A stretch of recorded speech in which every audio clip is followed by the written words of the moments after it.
자, 오늘 말씀 이 요한계시록 첫 번째 강의 말씀의 제목은 요한계시록 바로 알기 첫 번째로 계시록의 특징과 해석법이라는 그런 것을 좀 개괄적으로 알아보겠습니다. 원래는 이제 이 계시록을 들어가기 앞서 이 말씀을 꼭 들으셔야만 됩니다.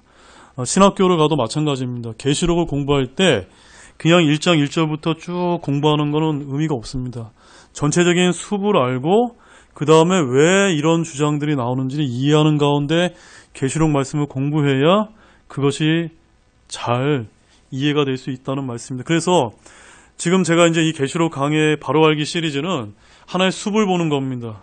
그 다음에 언제 이제 시간이 돼서 뭐 몇 년 뒤가 될 텐데 그때 가서 여러분들이 지금까지 저하고 이렇게 배워왔던 교리적인 지식들을 잘 활용을 해서 언젠가 1장 1절부터 한 절 한 절 이렇게 강의하면서 들어가다 보면 또한 그 계시록의 정말 깊은 찬 이제 맛을 이제 알게 될 텐데 오늘 우리가 배우는 시간은 좀 큰 틀에서 계시록을 이해한다. 이렇게 여러분이 이해하시고 그동안 제가 여러분에게 여러 번 말씀을 드렸지만 오늘 이 시간을 통해서 정말 총괄적으로 완전히 이렇게 마스터한다라는 기분으로 여러분들이 이 말씀을 좀 들어주시기 바랍니다.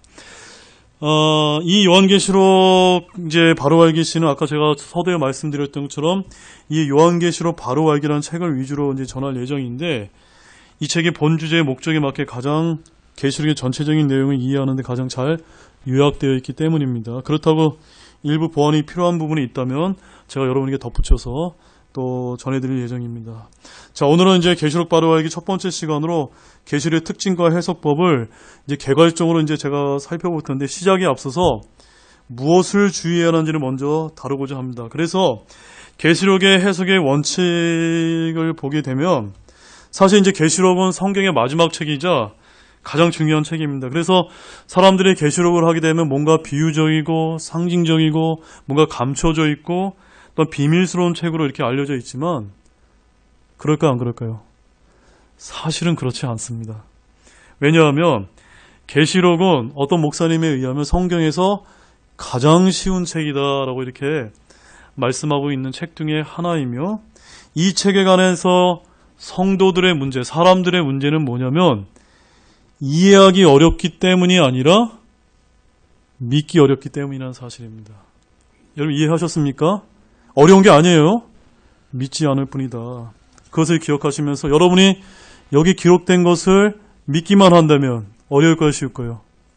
결코 어려운 책이 아니다라는 걸 여러분 이해하시면서 들어주시고 아무튼 많은 사람들이 이 계시록을 위험한 책으로 가르쳐서 일부러 가르치지 않거나 금기해온 책으로 이렇게 알려져 있습니다. 그래서 일반 교회에서는 목사님들이 계시록을 읽으려고 하면 읽지 마세요 이렇게 얘기하시는 분들도 많이 있어요. 함부로 읽으면 안 됩니다 라고 이렇게 얘기를 하십니다. 물론 앞서 제가 계시록이 쉬운 책이기는 라고 말씀을 드리기는 하였지만 위험한 책은 아니기 때문에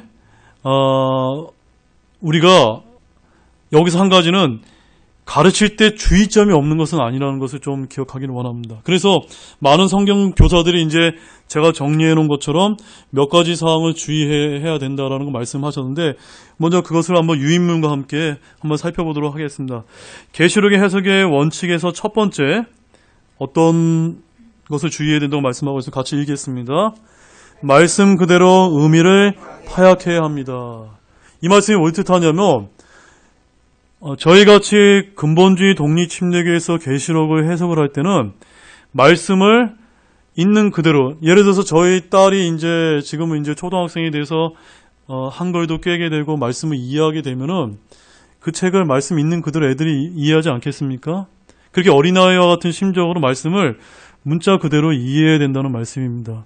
그런데 이 계시록을 문자 그대로 이해하지 않고 뭔가 상징과 은유가 가득한 책으로 해서 자꾸 비유표리식으로 하고 이것은 이러한 상징이야, 이것은 이러한 뜻일 거야 라고 하면서 영적으로는 이러이러한 것이다 라고 자꾸 그렇게 해석을 하게 되면은 이 책은 쉬운 책이 아니라 점점점 미궁으로 빠질 수밖에 없는 어려운 책이 될 수밖에 없다.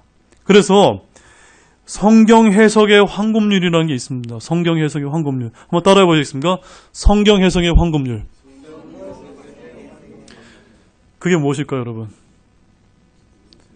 말씀 있는 그대로 읽는 것입니다. 이해하셨습니까?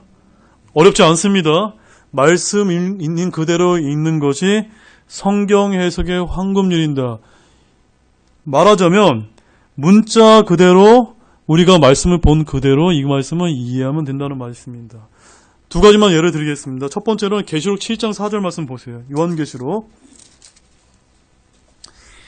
7장 4절 말씀은 이제 뭐 신천지라든가 아니면 우리 여호와 증인이라든가 여러 이단들에서 많이 이제 애용하는 그런 말씀 중에 하나인데 한번 읽겠습니다. 또 내가 봉인된 자들의 수에 대하여 들었는데 이스라엘 자손의 모든 지파에서 봉인된 자가 14만 4천이라. 그 앞에 이스라엘 자손의 모든 지파에서 봉인됐단 말은 딱 옆으로 빼놓고 항상 그 이단 사이비에서 뭘 강조하냐면 14만 4천을 이제 얘기하면서 당신이 열심히 해서 전도 잘해서 잘하면 어떤 조건에 해당이 되면은 당신은 무슨 지파에 포함되어 있습니다. 그래서 꼭 14만 4천 명에 들어가야 됩니다. 그래서 다른 이런 신천지나 여기 하나님의 교회나 저기 저 여호와 증인 왜 이렇게 열심히 합니까? 여기 들어가야 돼요. 예. 우리 여기 들어갈 필요 있습니까? 없습니까? 여기 없습니다. 문자 그대로 보면 여기 뭐라고 기록되어 있죠? 이스라엘 자손의 모든 지파에서 봉인된 수라는 겁니다. 해석의 여지가 없어요. 그냥 초등학생들 보고 야 이게 뭔 뜻이야 라고 물어보면 14만 4천이 누구지? 이스라엘 자손의 모든 지파다. 아마 초등학생들 그렇게 이야기할 거예요.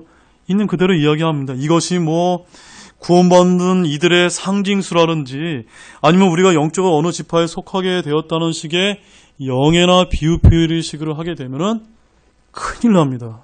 네, 큰일 납니다. 이렇게 해석할 필요가 없다는 말씀입니다. 이것이 이제 말씀이 있는 그대로 봐야 되는 성경 해석의 첫 번째 원칙이고, 두 번째는 요한계시록 20장 2절 말씀 보시죠. 요한계시록 20장 2절. 저희가 또 잘 아는 말씀인데 요한계시록 20장 2절 말씀 읽겠습니다. 마귀요 사탄인 그 용 곧 저 옛뱀을 붙잡으니라. 그가 그를 붙잡아 1000년 동안 결박하여. 자, 여기서 또 어떤 사람들은 또 어떻게 해석을 하냐면 1000년 동안 결박당한 존재가 사탄 마귀다라고 이렇게 이야기하고 있습니다. 그래서 우리는 어떻게 믿고 있죠, 이거를? 예수님께서 우리 믿는 교회 성도들을 위해서 공중에 재림하시게 되면 우리 성도들이 휴거가 되어지고 이 땅에 7년 대환란이 이제 있고 7년 대환란이 끝날 때 이제 예수님께서 지상에 재림하셔서 천년왕국을 여시잖아요. 그 천년왕국을 여시게 될 때 사탄 마귀는 어디가 있습니까? 예, 끝이 없는 구덩이에 1000년 동안 결박당한다는 말씀으로 그냥 문자 그대로 1000년 동안 결박당하는 겁니다. 어디에 결박된다고 기록되어 있죠? 바닥 없는 구덩이에 넣어 가두고 그 위에 봉인을 하여 1000년이 찰 때까지는 그가 더 이상 민족들을 속이지 못하게 하니라. 그 뒤에는 그가 반드시 잠시 동안 풀려나리라 라고 2절에서 이렇게 이야기하고 있는, 3절에서 이야기하고 있는데 그냥 그대로 문자 그대로 어떻게 하면 됩니까? 읽고 이해하면 됩니다. 그런데 많은 목사님들이 아주 유명하게 생각하는 이 요한계시록, 이 옥스퍼드 원어 성경 대전에 어떻게 주석이 되는지 제가 여러분에게 간략하게 좀 소개를 한번 드리겠습니다. 거기에 실제 있는 말씀이에요. 525페이지에 526페이지에 보면 이렇게 쓰여 있는데 천사가 용을 잡고 쇠사슬로 결박하는 것은 묵시문학적 표현이다. 말도 굉장히 어려워요. 여러분 묵시문학적 표현이 뭔지 압니까? 묵시문학. 묵시문학이라는 거는 잘못 알아들을 수 있기 때문에 비유와 상징을 들어서 이렇게 써놓은 책이라는 겁니다. 그러니까 이분들이 주장하고 싶은 게 뭐예요? 문자 그대로 이해해야 될 책이 아니라 이 유대인이 쓴 사도 외화는 유대인이었잖아요. 유대인들의 이런 문학적인 표현은 비유와 상징으로 되어 있던 것이 가득 찬 책이 요한계시록이다라는 그런 걸 지금 서두에 이제 깔고 시작하는 겁니다. 그래서 그 다음에 뭐라고 이야기하냐면, 즉 이것은 문자 그대로 실현되지 않는다. 이 책에 이 주석책에 그렇게 기록되어 있습니다. 상식적으로 영적 존재인 사탄이 새로 만들어진 사슬에 결박당하는 것은 어불성설이다. 말은 이제 그럴듯하게 이제 이야기합니다. 이와 마찬가지로 본문에서 용이 결박되는 기간으로 제시된 1000년은 묵시적인 표현이기 때문에 상징적으로 이해해야 된다. 계속 묵시적인 표현, 상징적으로 이해해야 된다. 계속 이렇게 주장하고 계신 거예요. 그래서 만약 본문에 언급된 1000년을 문자적으로 이해하거나 역사적으로 실현돼 역사적인 기간으로 이해하는 것은 본서가 묵시문학이라는 사실을 무시한 처사다. 이제 여러분 이해하셨습니까? 여기서 뭘 주장하는 겁니까? 문자 그대로 읽으면 안 된다. 어떻게 이해해야 된다는 겁니까? 상징과 비유로 이 요한계시를 해석을 해야 된다. 이렇게 지금 주석이 아주 어렵게 써놨는데 쉽게 얘기하면 그런 얘기하는 겁니다. 그래서 이분들의 핵심적인 해석은 뭐냐? 사탄이 무정행에 갇혀있는 천년 역시 예수 그리스도의 초림과 재림사의 기간을 상징할 뿐이다. 뭔가 이상하지 않아요? 우리는 천년왕국이 언제 온다고 믿고 있죠? 예수님이 지상재림한 다음에 천년왕국이 오잖아요. 그래서 우리는 그것을 일명 전천년설이다라고 이렇게 이야기하는데, 여기서 얘기하고 있는 것은 일명 무천년설이라고 해서 예수님이 갈보리 십자가에서 오셨던 초림과 다시 오실 재림은 문자적으로는 한 몇 년 정도 됩니까? 약 2000년이 되는데, 이것은 상징적으로 여기서 말하는 이제 천년왕국에 해당된다. 그래서 2000년이 말이 안 되니까 1000년이 사실은 없다라고 해서 이제 무천년 이렇게 주장하고 계십니다. 아무튼 이것을 이제 무천년설이다라고 이야기하고 있고, 천년왕국은 없으며 지금 교회 시대가 상징적으로 사탄이 결박되어 제한받는 기간이라는 그런 것이 이 책의 요지입니다. 그래서 계시록을 문자 그대로 보여야 되는 원칙과 맞지 않은 상징적인 해석이고, 하나님의 말씀을 있는 그대로 믿지 않은 결과이기 때문에 우리는 이것을 받아들입니까? 안 받아들입니까? 받아들이지 않습니다. 저와 여러분은 세대주의적 전천년설에 입각하여 여기서의 천년은 문자 그대로의 천년의 기간이고 그것은 천년왕국 기간이다라고 저희들은 그냥 쉽게 그렇게 이해하고 있습니다. 아멘이시죠? 자, 두 번째는 뭡니까? 계시록 해석의 원칙 두 번째 같이 읽겠습니다. 각 사건의 발생 이치와 대상을 잘 구분해야만 됩니다. 자, 나중에 이제 제가 이제 계시록 말씀을 쭉 이제 강의하다 보면 여러분이 이 말씀을 더 잘 이해하실 수가 있는데, 계시록의 다양한 사건들 중에는 하늘에서 일어나는 것도 있고 땅에서 일어나는 것도 있습니다. 또한 성도가 장차 목격할 일인지 아니면 성도들이 휴거가 된 이후에 땅에 남아있는 사람들이 경험하게 될 일들인지 천년왕국 때의 일인지 이런 것을 잘 구분해야만 저와 여러분들이 이 요한계시록 혼란에 빠지지 않는다는 말씀입니다.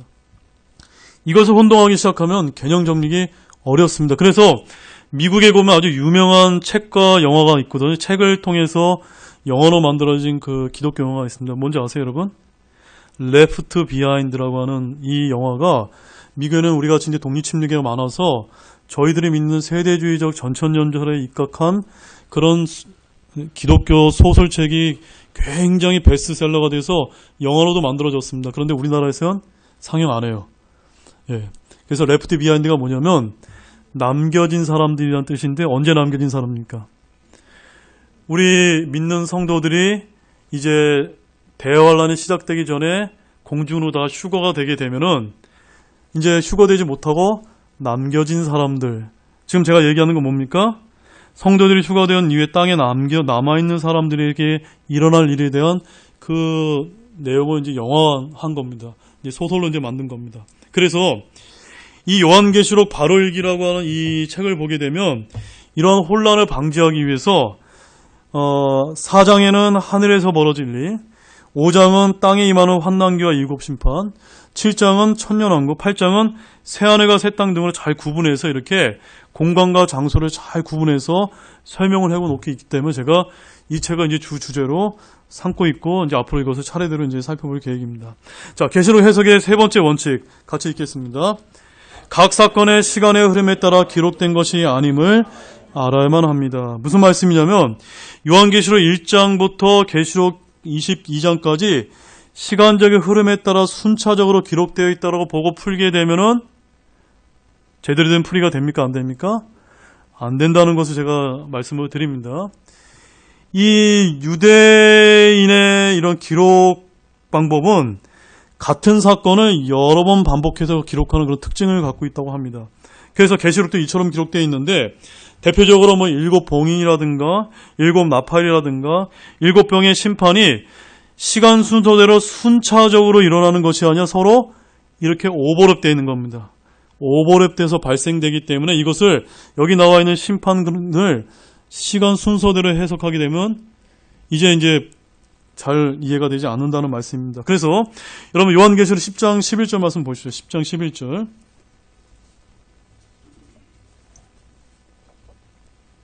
요한계시록 10장 11절 말씀 읽겠습니다. 그가 내게 말하기를 내가 반드시 많은 백성과 민족과 언어와 왕들 앞에서 다시 태어나야 하리라 하더라. 바로 다시 태어난다는 이 말씀은 이런 되풀이되는 방식을 드러내는 요점이라는 것, 중심 포인트라는 것을 여러분들이 반드시 기억하기를 원합니다. 그래서 계속 중첩해서 반복적으로 이제 요한계시록에서 하나님의 심판을 이야기한다는 것을 여러분 이해하시고 마지막으로 이제 이 책에 나와 있지 않지만 여러분에게 한 가지만 더 계시록을 해석할 때 원칙을 말씀드리자면 여러분 저희가 주일 오전 설교 때 지금 마태복음을 제가 강의하고 있잖아요.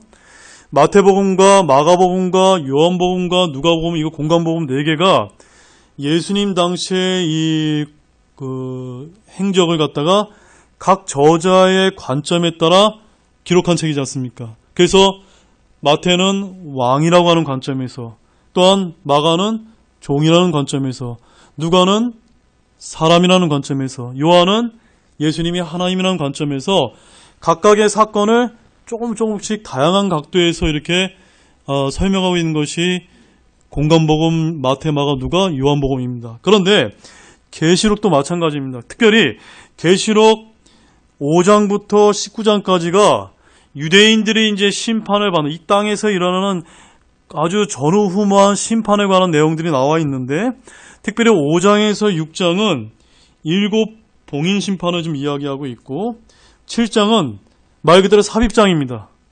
그 다음에 8장에서 11장은 7나팔 심판을 이야기하고 있고 10장은 또 삽입장입니다. 그 다음에 12장에서 14장은 적그리스도의 활동을 이야기하고 있고 15장에서 19장은 7병의 심판을 이야기하고 있는데 무슨 말씀이냐면 마태, 마가, 누가, 요한의 4개의 공간복음처럼 계시록도 이 7년 환란기에 관한 네 부분을 다른 관점에서 어떤 강조하면서 설명하고 있다는 것을 이해하시면서 이 말씀을 보실 필요가 있다는 겁니다. 이해 가셨습니까?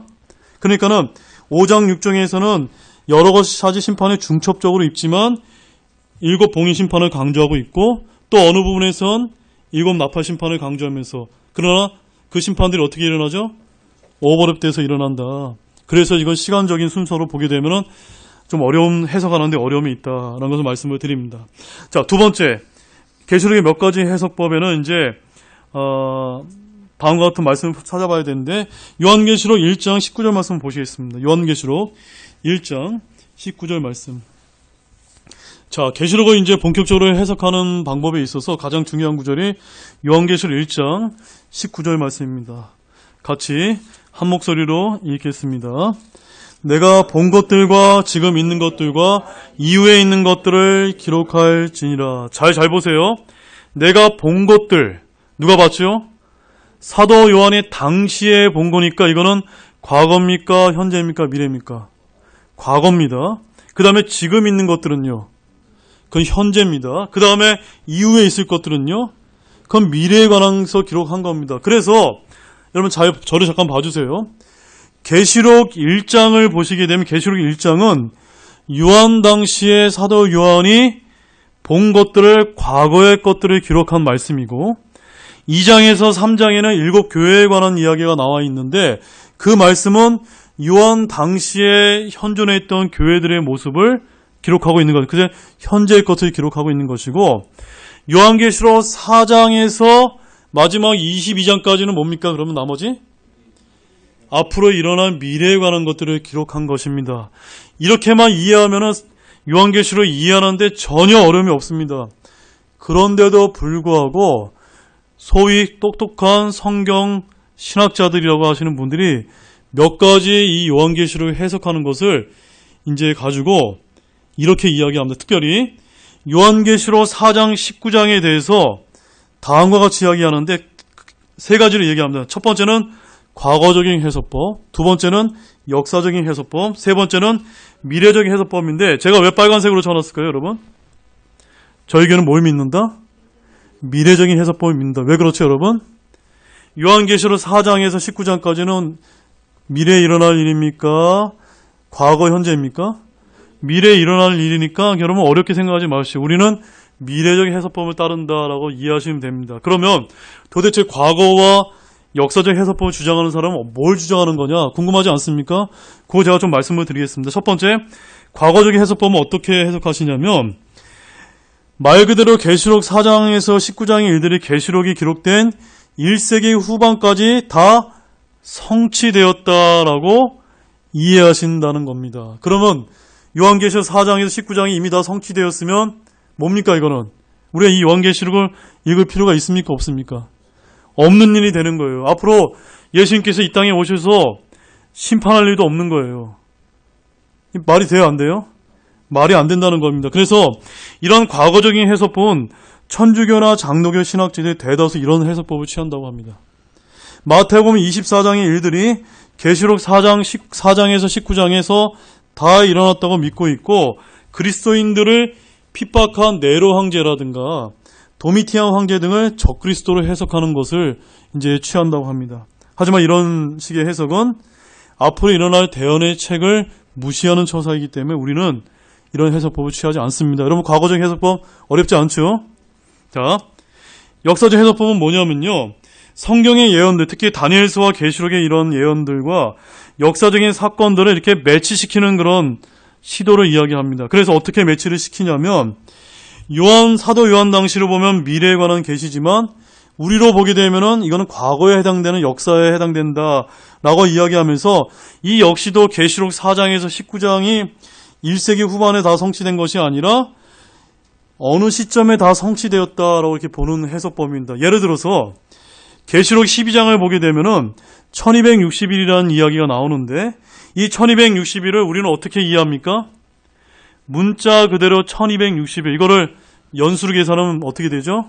3년 반이 되기 때문에 후 3년 반 있을 이제 7년 중에서 전 3년 반, 후 3년 반 그래서 7년 환란이라고 우리는 믿지 않습니까? 문자 그대로 믿잖아요.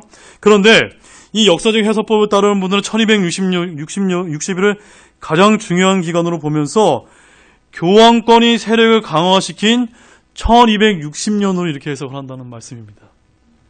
말이 돼야 안 돼요? 이 또한 굉장히 말이 안 되는 해석입니다. 그래서 이러한 견해는 누가 많이 취했던 견해냐면요. 교황을 적그리스도라고 이렇게 바라봤던 이제 종교개혁자들이 취했던 계시록 해석 방법이다. 이해하면 됩니다. 그래서 대표적으로 이런 해석을 취했던 사람 중에 누가 있냐면 여러분들이 잘 아시는 마틴 루터 이런 분들이 이제 이런 해석법을 취했고 그 다음에 이제 우리 목사님들이 많이 보는 주석서 중에서 매스유 헨이라고 하는 거 들어보셨어요? 네, 매스유 헨이라는 주석이 굉장히 유명하거든요. 근데 그 책을 저도 많이 참고합니다. 그러나 다른 영적인 부분은 참 괜찮지만 어디에서 이제 주의해야 됩니까? 이런 계시록에 가서 이런 역사적인 해석법을 취하기 때문에 그런 매스유 헨리의 주석서를 볼 때는 또 우리가 잘못 취하면 된다 안 된다? 안 된다라는 거 제가 말씀드리기 위해서 이런 과거적인 해석법, 역사적인 해석법 이런 목사님들과 이런 분들이 이런 해석을 취하고 있다는 걸 제가 여러분에게 지금 정보를 이제 드리는 겁니다. 그래서 이분들이 어떻게 해석하는지를 제가 이제 저 말씀을 드리면 마태복음 24장 한번 가보시겠어요? 마태복음 24장.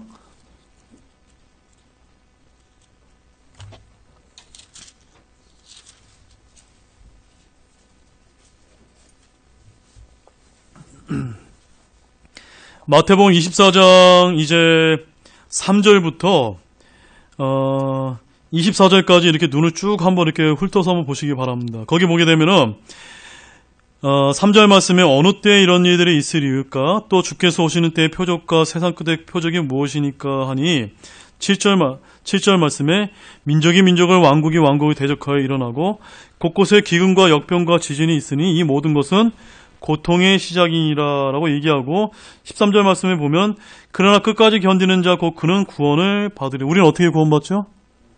예수님 믿음으로 구원받지 않습니다. 우리는 끝까지 견뎌서 구원받는 사람이 아닙니다. 이거는 7년 대환란 때 예수님을 믿고 적그리스도표를 거부한 자들이 구원받는 형태입니다. 그래서 14절에는 왕국의 이 복음이 모든 민족들이 증언되기 위해 온 세상에 선포되리니 그제야 끝이 오리라. 그 다음에 소제목에 뭐라고 되어 있죠?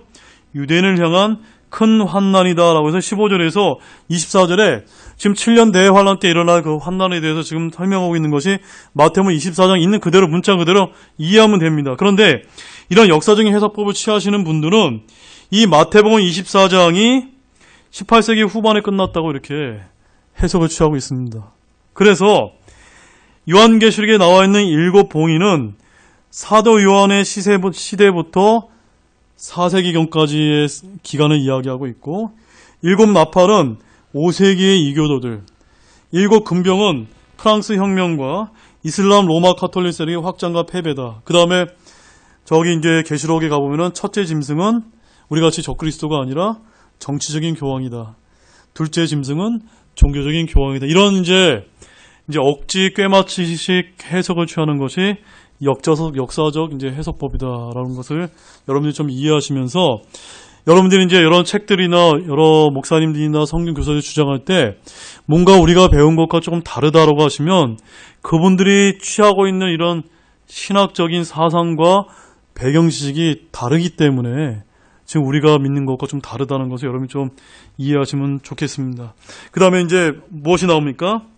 미래적인 해석법. 자, 미래적 해석법 거기 나와 있는 거 제가 프린팅으로 한 거 한번 같이 함께 읽도록 하겠습니다. 계시록 4장에서 19장의 일들을 장차 일어날 일들로 해석하는 것입니다. 요한 자신의 증언과 성경의 예언책에는 당연히 이 해석을 지지하며 실로 이 해석 이외에 다른 해석은 사적인 해석에 불과합니다. 이해하셨습니까, 여러분? 네. 저와 여러분 다 이런 해석을 취하고 계시죠, 여러분? 이러한 해석을 취하면 어렵지 않은데 꼭 누가 자꾸 이상한 해석법을 취합니까? 성경을 공부했다고 자부하시는 분들이 자꾸 이렇게 공부하다 보니까 뭐 역사적인 해석법, 과거적 해석법 주장하면서 뭐가 있는 채 한다는 겁니다. 저희도 전혀 그렇게 할 필요 없습니다. 성경을 문자 그대로 있는 그대로 우리가 어린아이와 같은 심정으로 이 계시록을 취하게 되면 결코 어려운 책이 아니다. 그래서 조금만 더 말씀을 드리겠습니다. 이러한 미래적인 해석법이 우리가 취하는 해석법이고 또한 천년왕국에 대해서 3가지 이제 관점이 나와 있는데 후천년설과 무천년설과 전천년설이라는 것이 있습니다. 자, 후천년설이라는 건 뭐냐면 교회 복음 전파로 인해서 세상이 결국 기독교를 수용하고 나서 이 땅에 그리스도의 왕국이 세워질 것을 믿는 학설이라고 이렇게 여러분 이해하시면 되겠습니다. 그래서 잘 보십시오. 우리가 열심히 복음을 전하잖아요. 그러면 이 땅에서 사람들의 노력, 성도들의 노력을 해서 유토피아가 완성이 됩니다. 그 유토피아의 끝나는 날에 누가 내려오십니까? 예수님께서 지상 재림하신다는. 그러니까 이미 유토피아인 천년왕국을 다 인간들이 만들어 놓은 다음에 예수님께서 오신다라고 믿기 때문에 이것을 뭐라고 얘기합니까? 후천년설이다라고 이렇게 이들 역시도 천년왕국을 안 믿는 건 아니는데 믿는 방식이 저와 함께 다르다는 것입니다. 그래서 이것은 주로 어디서 이렇게 유행하는 이론이냐면 감리교라고 하는 데서 주로 이제 유행했던 그런 이론이라고 이렇게 이해하시면 되겠고, 무천년설은 이것은 이제 실제적인 그리스도의 통치가 이루어지는 천년왕국은 이 땅에 일어나지 않는다라고 보는 것입니다. 그래서 신약의 교회가 구약의 이스라엘 향한 모든 약속과 예언을 다 상속받았다는 것이 이 설의 핵심 주장인데 교회가 다스리는 세상이 천년왕국이다라고 보는 겁니다. 지금 저희가 다스리는 게 지금 천년왕국입니까? 아니죠. 그러니까 지금 아까 제가 말씀드렸던 이 옥스퍼드 원어 성경 대전 주로 이제 장로교 목사님들이 많이 감수를 하셨는데 이 책에서 주장하고 있는 천년왕국에 대한 입장이 무천년설입니다. 그래서 아까 그와 같은 주장이 나오는 겁니다. 예수님의 초림 때부터 재림 때까지가 이 교회가 다스리는 이 교회 시대가 바로 뭡니까? 천년왕국을 상징적으로 이해해야 되기 때문에 그 계시록 20장의 천년은 상징수다. 한마디로 천년왕국은 없다라고 이해하는 것이 이 해석법이라는. 이 해석은 누가 이제 정착을 시켰냐면요, 어거스틴이라고 하는 사람을 통해서 천주교에서 이제 정착된 이론이고, 후에 이제 그 천주교에서 종교개혁을 일으켰던 칼빈과 청교도들이 답습해서 오늘날 이제 장로교의 아주 핵심 교리로 믿고 있는 이론이다. 여러분, 이제 여러분이 그렇게 이제 이해하시면 되겠습니다. 그 다음에 이제 전천년설 우리 같이 한 목소리로 한번 거기 나와 있는 유인물 같이 읽도록 하겠습니다. 이것은 주 예수님께서 이 땅에 다시 오셔서 의의 천년왕국을 직접 건설하실 것이라는 믿음입니다. 계시록 19장 20장이 분명하게 이것을 말하므로 이것 위에 다른 것은 모두 사람의 허탄한 이론에 지나지 않습니다. 전천년 믿음만이 유일하게 성경적인 믿음이며 이 책은 하나의 설이 아닌 전천년 믿음의 근거 위에 계시록을 해석할 것입니다. 그러니까 우리가 믿는 것은 하나의 학설이 아니라 뭐라는 겁니까? 믿음입니다. 성경적인 믿음이다. 아멘이세요? 네. 그런 믿음을 가지고 이 요한계시록을 우리가 이해해야만 이것이 이제 정확하게 우리가 이해하게 되는 것이다 라는 것을 여러분에게 좀 말씀을 드립니다. 자, 네 번째로는 제목이 뭐라고 되어 있죠? 전천년 믿음 안에서 환란기에 대한 세 관점. 그러니까는 아까 제가 설명드렸던 계시록의 몇 가지 해석법이 있는데, 빨간 게 미래적인 해석법, 전천년설이 가장 성경적인 해석 방법인데, 그 미래적인 해석법과 전천년설에도 세 가지 관점이 있다는 겁니다. 무엇이 있습니까? 뒤에 뭐라고 써졌죠? 환란 통과설이 있고, 환란 중간 휴거설이 있고, 환란 전 휴거설이 있습니다. 근데 우리는 뭘 믿죠? 환란 전 휴거설을 믿는다. 자, 그것을 이제 마지막으로 굉장히 중요한 내용이기 때문에 여러분에게 좀 말씀을 드리겠습니다. 자, 환란 통과설은 뭐냐면요, 신약교회 성도들이 계시록 4장 19장의 사건들이 일어나는 7년 환란기를 다 통과한 다음에 휴거를 받고 그 뒤에 천년왕국이 이루어진다는 말씀입니다. 자, 이렇게 믿게 되면은 어떤 일이 벌어집니까? 7년 환란은 우리가 저와 여러분이 다 통과하고 나서 그 다음에 예수님께서 재림하시면 우리는 휴거가 되잖아요. 그럼 이 땅에 누구만 남습니까? 믿는 사람이 아무도 남아있지 않아요. 그러면 천년왕국에 누가 들어가죠? 들어갈 사람이 없는 거예요. 그래서 이 이론은 됩니까? 안 됩니까? 말이 안 됩니다. 주로 이 환란 통과를 누가 주장하냐면, 환란을 통과하기 위해서 좀 행위를 좀 정결하게 하고 애를 쓰고자 하는 목사님들 주로 이런 환란 통과설에 많이 이제 빠져든다는 사실입니다. 이 말씀은 천년왕국에 들어갈 사람이 없다는 점에서, 육신을 입고 들어가는 천년왕국 백성이 없다는 점에서 우리는 이게 성경적이다고 보지 않습니다. 더욱이 가장 정확한 근거로는 여러분 요한계시록 4장을 한번 보시죠. 요한계시록 4장. 요한계시록 2장부터 한번 보시죠. 2장. 2장부터 3장을 보게 되면은 여기에 나와 있는 핵심 주제가 뭡니까? 7 교회에 관한 말씀이 나오거든요. 그래서 첫사랑을 이룬 교회, 핍박받는 교회, 타협하는 교회, 불의한 교회, 또 죽은 교회, 신실한 교회, 열심히 이룬 교회라고 해서 핵심이 뭡니까? 교회가 나옵니다. 교회가.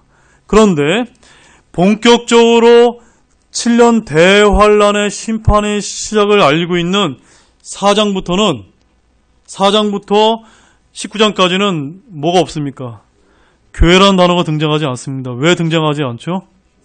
예, 저와 여러분들은 예수님 믿고 구원받았을 때 공중에서 주님께서 이리로 올라오라 라고 하게 되면 저와 여러분들은 다 휴거되어서 올라가게 되면 이 땅에 남아있는 사람들만 이제 대환란을 통과하기 때문입니다. 그래서 4장 1절 말씀 보십시오. 4장 1절 같이 읽겠습니다.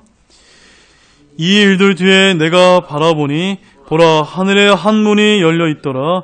내가 들은 첫째 음성, 곧 나팔 소리같이 내게 이야기하던 음성이 이르되 이르러 올라오라. 이후에 반드시 일어날 것들을 내가 내게 보이리라 하더라. 지금 사도 요한을 통해서 하나님께서 휴거 당시에 우리 믿는 성도들이 어떻게 될 것인지를 지금 예표적으로 보여주는 사건입니다. 저와 여러분도 하나님께서 공중에서 누구누구야 이리로 올라오라 라고 얘기하게 되면 우리 몸이 호련히 변화가 되어서 공중에서 주님을 만나게 될 것입니다. 여러분 이것을 믿으십니까? 이것이 저희가 믿는 환난전 휴거의 올바른 성경적인 믿음입니다. 그런데 이런 환난 통과설도 성경적이지 않고 또 환난 중간 휴거설을 믿는 분이 있는데 이것은 뭐냐면 계시록 4장과 19장의 7봉인, 7나팔, 7병 심판을 시간적인 순서를 일렬로 딱 배열을 해서 7나팔의 마지막 나팔이 7년 환란기 한 중간에 오게끔 이렇게 시점을 딱 맞춰놓는 겁니다. 그래서 휴거가 발생하는 고린도전서 15장 51절의 마지막 나팔이 7나팔의 마지막 나팔이라고 믿는 것입니다. 그래서 언제 우리 이들은 휴거가 된다고 믿는 겁니까? 7년의 중간에 휴거되었다고 믿는 것입니다. 자, 그 말씀 한번 우리 자세하게 한번 살펴보겠습니다. 고린도전서 15장 51절 말씀 보십시오. 지금 보시는 말씀은 좀 잘 보셔야 됩니다. 고린도전서 15장 52절 말씀 보십시오. 52절. 자, 같이 읽겠습니다. 잠깐만요. 51절부터 같이 있죠. 보라, 내가 너희에게 한 가지 신비를 보이니 우리가 다 잠자지 아니하고 마지막 나팔 소리가 날 때에 눈 깜짝할 사이에 순식간에 변화되리라. 나팔 소리가 나매 죽은 자들이 썩지 않을 것으로 일어나고 우리가 변화되리라. 자, 여러분 잘 보세요. 여기 영어 킹제임스 성경이 있으면 영어 단어로 한번 보시기 바랍니다. 여기 나와 있는 마지막 나팔 소리가 영어 단어에 뭐라고 되어 있습니까? At the last trump라고 됩니다. 여러분 이제 여기서 어떻게 이해하시면 되냐면 저 미국 대통령 이름이 뭡니까? 트럼프 대통령이잖아요.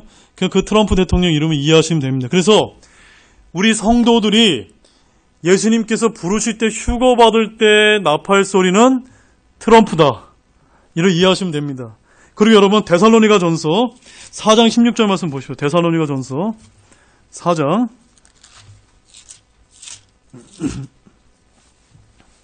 데살로니가 전서 4장 16절 말씀 같이 이제 읽겠습니다. 주께서 호령과 천사장의 음성과 하나님의 나팔 소리와 함께 치니 하늘로부터 내려오시니 그리스도 안에서 죽은 자들이 먼저 일어나고 17절도 읽겠습니다. 그 뒤에 살아서 남아있는 우리가 그들과 함께 구름 속으로 채어 올라가 공중에서 주를 만나리라. 그리하여 우리가 항상 주와 함께 있으리라. 자, 이 말씀도 저와 여러분들이 공중으로 휴거되는 그 말씀을 가르쳐주고 있죠. 그런데 여기서도 하나님의 나팔 소리라는 영어 단어 한번 보십시오. 하나님의 나팔 소리 뭐라고 되어 있습니까? The Trump of God이라고 되어 있습니다. 미국 대통령 이름이 나옵니다. 그래서 성도들의 휴거를 얘기할 때 나팔 소리는 트럼프인데 이 트럼프는 어떤 트럼프냐면 하나님이 친히 내시는 나팔 소리다. 성경에 그렇게 되어 있죠. 하나님의 나팔 소리다. 그건 뭐라고요? 트럼프다. 그런데 요한계시록 3장, 요한계시록 8장 가보죠. 요한계시록 8장.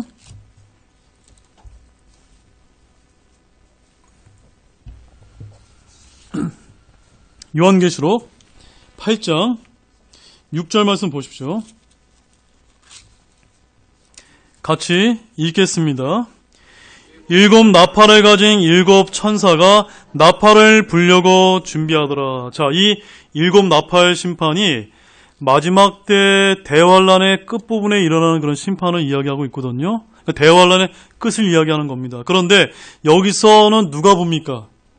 하나님이 아니라 천사가 부는 이제 나팔이에요.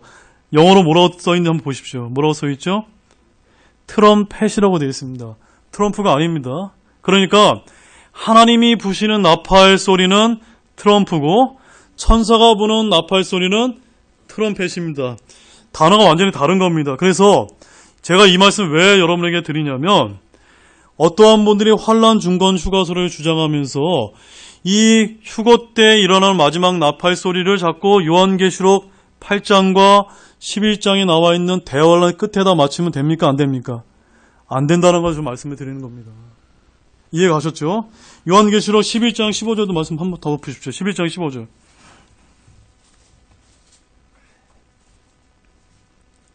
같이 읽겠습니다.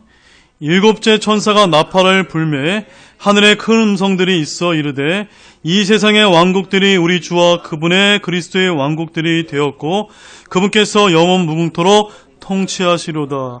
바로 일곱째 나팔 심판이 불고 나서는 바로 예수님께서 지상 재림하셔서 천년왕국 동안 다스리는 그 천년왕국에 대한 것을 여기서 선포하고 있기 때문에 대환란의 끝을 이야기하고 있는 것이 환란의 중간이 아니다라는 것을 여러분이 이해하시게 됩니다. 그래서 환란 중간 휴거설 맞습니까? 틀립니까? 완전히 틀리다는 것을 저와 여러분이 성경을 통해서 좀 구분하시기 바랍니다. 자, 3번 환란 전 휴거설 고선한번 우리가 나와 있는 것 그대로 한번 이제 읽어보도록 하겠습니다. 같이 읽겠습니다. 이것은 계시록 4장 19장의 7년 환란기가 이 땅에 임하기 전에 신약 성도들은 휴거를 받고 하늘에 올라가 7년 동안 있으면서 혼인 예식을 치른 뒤에 주 예수님과 함께 이 땅에 강림하여 민족들을 다스린다고 하는 믿음입니다. 그러므로 이것은 계시록 3장 10절의 말씀에 따라 온 세상에 임하여 땅에 거하는 자들을 시험하는 7년 환란기에 교회가 들어가지 아니하므로 4장에서 19장의 무서운 일들은 교회와 상관이 없다고 믿는 것입니다. 이것이 유일하게 성경적인 견해이므로 이 책은 전천년 환란 전 휴거의 복된 소망의 관점에서 계시록을 해석합니다. 이 환란 전 휴거설이 성경적인 믿음입니다. 그래서 제가 마지막 그 당구장 표시로 계시록 해석법이라고 써있죠. 뭐라고 써있죠? 미래적 해석법, 전천년설, 환란 전 휴거설을 통틀어서 뭐라고 부릅니까?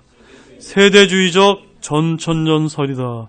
더 정확하게 얘기하면 세대주의적 전천년 믿음이다 라고 저와 여러분은 이렇게 이런 믿음을 근간으로 해서 요한복음을 해석하면 된다 안 된다?